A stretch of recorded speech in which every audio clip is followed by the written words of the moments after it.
আর দেখুন এখানে বড়ি আছে, আপনার বড়িটাকে সবাই লাইক করবেন, শেয়ার করবেন। এটা দিয়ে সজনে ডাঁটাতে হবে, বড়ি দিয়ে আপনারা লাইক করবেন, শেয়ার করবেন, কমেন্ট করবেন। এটা দিয়ে সজনে ডাঁটা দিয়ে আলু দিয়ে তরকারি হবে, বড়ি দিয়ে। আপনারা লাইক কমেন্ট শেয়ার করবেন। আমি রবি মন্ডল, কল্যাণী নদিয়া।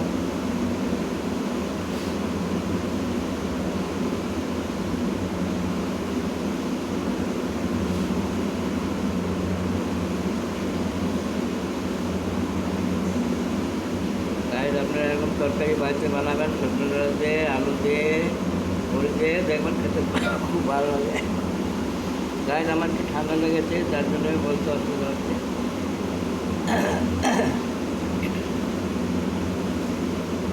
আপনারা লাইক করবেন, কমেন্ট করবেন, শেয়ার করবেন।